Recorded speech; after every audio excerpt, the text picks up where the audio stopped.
Sure. My name is Tamilore Odimayo, your favorite therapist. I have the privilege to introduce everybody to Catherine Lyle. She is. Did I say your name right? Yes, that's right. Yeah. She is a porn addiction specialist based in Melbourne, Australia, and she's going to be gracing us right now with her presence and answering a few questions. So, Catherine, can you introduce yourself? Sure. Beautiful. Hi, everyone. I'm in Melbourne, Australia. You can hear the accent. And I've been a men's health and porn addiction specialist for around 15 years now, more so in the last 7 or 8 years, specializing in men. I'm a kinesiologist, intuitive healer, psycho-spiritual therapist. I am a massage therapist as well. I'm an Wow. author, a coach. I do lots of different modalities, and I've designed my own systems and processes and complex, healing systems, which I also teach to other practitioners as well. So yeah, Awesome. Wow, that's a quite a resume. You have a lot of experience. yep. All right, so my first question for you is what spiked your interest in men's mental health in relation to porn? Sure. When I first started, so in 2013, I did a massage course. And before then, I was kind of seeing just whoever walked in the door. And I'd started doing some seminars and webinars in the wellness industry to try and niche. Yeah. And I started to niche in kids because I love working with kids and it was great. And then I had a problem with the parents. Yeah. They were a problem. They were like the door bitch in the way of these kids healing. So anyway, I did a massage course in 2013 and attracted a lot more male clients. And when I did that, I started to notice that the men would, afterwards would kind of pour out the guts kind of thing, tell me all the problems and stuff. And I'm thinking, because with massage, when I first started, there wasn't, a consult necessarily, just a form, you have a quick chat, get them on the table type thing. So, and the style of massage that I do is lomi based with some tantra and chiron healing. It's got kinesiology. So it's got a whole lot of different things in it. It's not just, get your thumbs into the muscles. Yeah. So when they'd finish their sessions, they would start pouring out their hearts. And they also were asking me, what else? What do I do now? Like, when do I come and see you again? What supplements do I take? Like what? And I hadn't experienced that with women.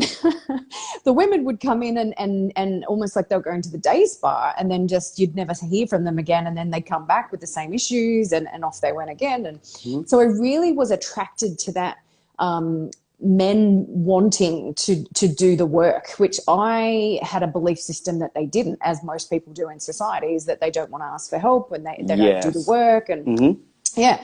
Anyway, so I started doing that, attracting more male clients. And then I opened a clinic, an alternative health clinic. And there was a male porn addiction specialist that wanted to come and work in the clinic. And I hadn't heard of this stuff by then. And I did an interview with him and started to, tick all the things that I'd started to see, the sexual health issues, the mental health issues. I started to realize and got intuitively guided, like this is the cause of all of these things, right? Yeah.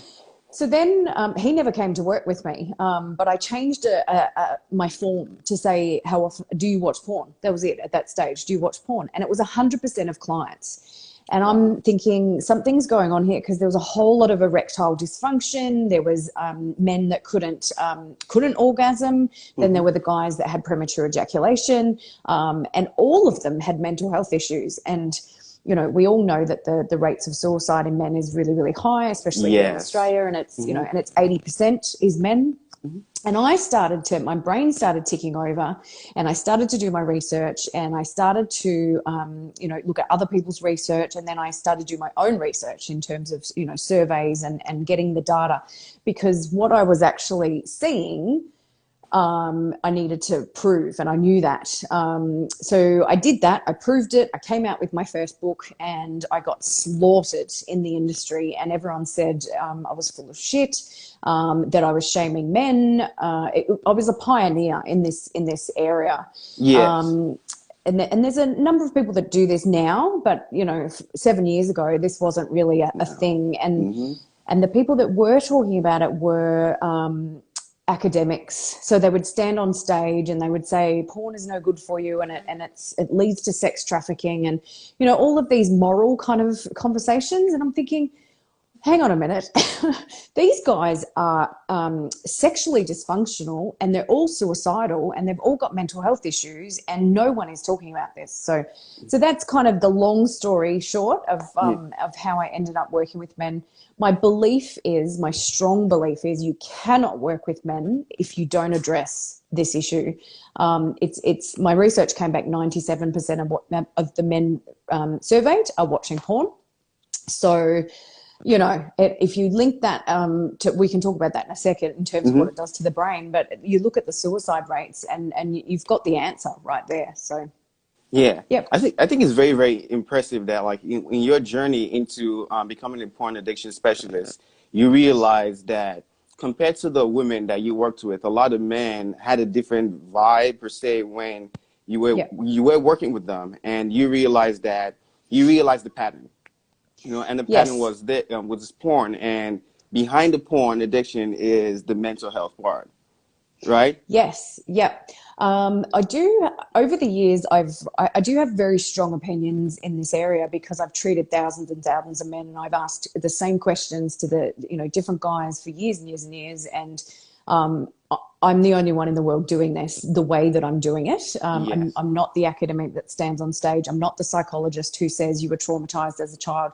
Like, I'm physically treating these guys on a cellular level, energetic level, physical, mental, emotional, like all of it, and it's either done online or in person. But it's that the psychologist will send people to me with a diagnosis that they're watching porn because of trauma in their childhood, and I disagree with most of those diagnoses and that general belief that men are watching porn because of trauma. If you ask the men how old they were when they first saw porn, it's normally always before the trauma occurs. Yeah. Right. So the porn was accessible. That's what makes a porn addiction. It is that it's accessible. So it's either through the uncle or the dad or the magazines left around or the kids at school, whatever it is. As soon as someone becomes aware of it, that's normally when the addiction happens. Now, you can chuck all that mental health in there. If you had a bad childhood, of course, you're going to be more attracted to something that distracts you. And men are using masturbation, full stop, let alone porn, for self-soothing, for self-medication, in terms of emotional, a crutch kind of thing. Yeah, it becomes a coping skill. Yeah, so it's like a catch-22. So normally the trauma, I want people to understand that from my experience, the trauma didn't occur first. There are some men that I see that have been exposed to porn since they were 5 years old, and there was trauma occurring at the time. Yeah. Yes, but it wasn't because of the trauma that they ended up watching the porn necessarily. And we have to, as a society and as a world, as a planet, really stop labeling people, he watches porn because, he had a bad childhood. And I say to people that say to me about their, they'll say, I've got an addictive personality. Yes. And I'm like, let's just have a look at how old you were when your brain started changing around an addictive behavior. And it was normally between the ages of 5 and 11, which is so young. Right? So then comes the alcohol, then comes the drugs, then comes the whatever. But your brain's already addicted because of porn addiction is the same as a drug addiction. So this is what the moral side of things is. Would you feed your your kids cocaine at 5 to 14 or 15 years old, let's say, or any time? Yeah. Right? And parents are like, well, of course not. And I'm like, well, look, porn is exactly the same as a drug addiction in terms of what the damage it does to the brain. The same dopamine release, the same everything, the same patterns. And it all boils down to the repetition and reward. Like the more you do it and the more rewarded you feel, the more likely you are to do it again. And it leads to this endless cycle. Yeah. Yeah. And in the teen years, their brain is still developing up until the age of 22. So you are messing with the one thing that will get you through the rest of your life. Yes. And you're messing with it, and you're changing how it forms and develops. And and And a lot of people will jump on that teens bandwagon of, oh yeah, porn's no good for teens and whatever. But as soon as you turn 18, oh, you're an adult. You're an adult man. You can just watch whatever you like. And unfortunately, you know, I treat men in their 70s, in their 80s, and these men have not had an erection for 20 years. They still watch porn 2 hours a day.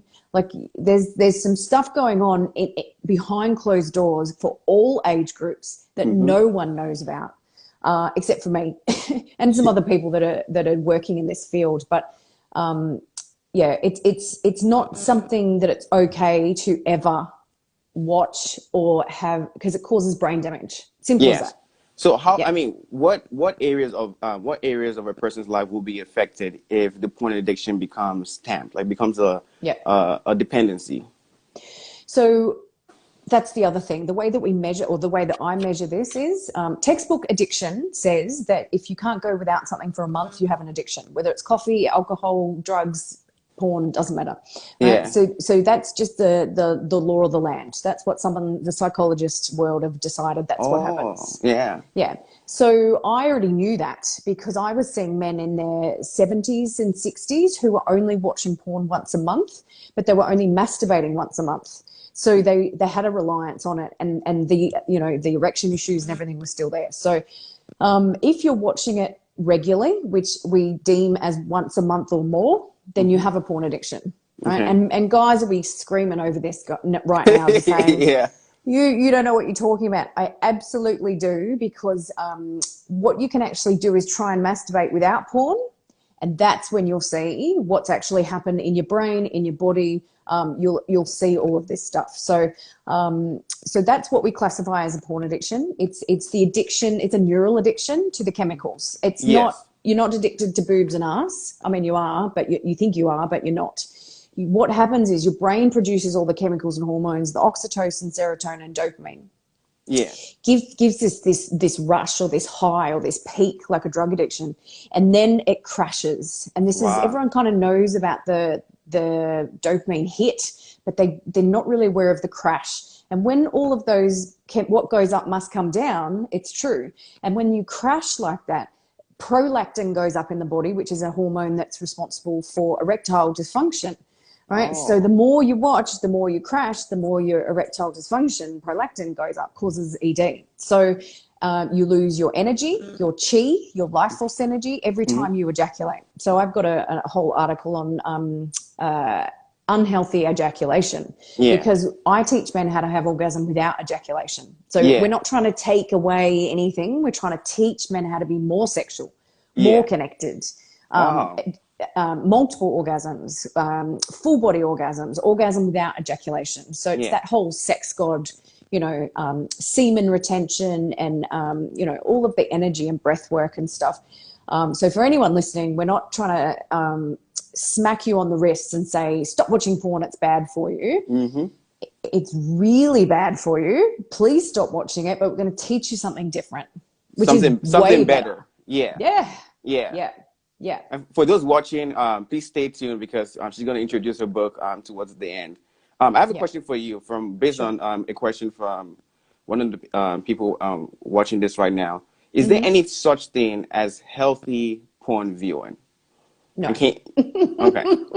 So I've done a video on this, so you can find that on my YouTube. And this is the bit that everyone wrestles with. You know, even the people in the tantra and the sexuality field will argue this with me till they're blue in the face, because they're the relationship experts and the tantric community will actually prescribe porn to spice up your relationship. It is the worst thing that you can do. If you have to spice up your relationship by watching porn, you really have to address what's going on in your relationship. And I've got couples that are addicted to porn together. Right? The other thing that comes into this argument is, what about ethical porn? You know, what if it's all nice and sensual, and it's made by women who want to be there, and, you know, stuff like that. That argument doesn't fly either, because it doesn't matter what you're watching. The content isn't irrelevant, but it's almost irrelevant, because the addiction is the chemicals. It's not the content. So if you're getting that same rush from watching people massaging each other and being lovey-dovey to each other, and every time you do that, you masturbate, you still have a porn addiction, right? So it doesn't matter about the content that you watch. Obviously, if you're watching hardcore and guys don't go down that rabbit hole and they end up watching trans porn and golden showers and all that stuff, we don't even go into the content when I see guys. We never ever touch that topic because I don't want to know, to be honest, from a woman's perspective. But we actually we don't need to, because the addiction's been there since childhood, basically. Yeah. So it's not necessary, even for couples who are trying to spice up their sex life. It's not necessary. You should never ever do it, because if you do, you'll feel that rush and go, holy shit, right? So if you rely, fast forward, all it takes is a week to be addicted to porn. If you're watching it every single day, it's like taking cocaine every single day. You'll have the hit, crash going on. And that's enough for the brain to go, well, I need those chemicals to survive. Because what's happening is it's starting to adjust itself. The neural pathways are changing. It's accommodating, because it's not a natural thing to be on cocaine every day. Right? Yes. It's not a natural thing to have that rush kind of going on every day. So the brain's like, what's going on here? We need to adjust what's going on. It adapts, it rewires itself, but then it depends on that level of chemicals. Then the next level of chemicals. It's the same as drugs. People will, go out partying, and then all of a sudden they're gone from half a pill to 5 pills. And cocaine and speed and chuff and, all of that. And then tolerance increases too. Like, so watching one thing might help you, but next time you might need more. That's it. Yeah. And men are never watching a DVD from the 80s and 90s anymore. They're scrolling through things to find that thing that gives them that little tingle, and then gets them, the erection. Men are never sitting down ever with a raging heart on and being horny all day to then watch porn. It's 4 o'clock, or their wife is out, or it's bedtime, and that's when they do it, or it's first thing in the morning. So it's this habit that develops, and they get into it, and they teach themselves to orgasm really, really quickly as well, which porn makes that even, it's like a fireworks display. Yeah. If men watched porn without masturbating ever to it, then you would not have the addiction that you have. So as soon as you masturbate with it, there's opiates going on. There's a whole lot of other chemicals and hormones. It's like a massive fireworks display in the body, and that's the problem. Yeah. So it's the porn is not good for you. It's not good for morale. It's not good for relationships. Like, we know all that stuff, but we're talking on a scientific, biological, brain damage level.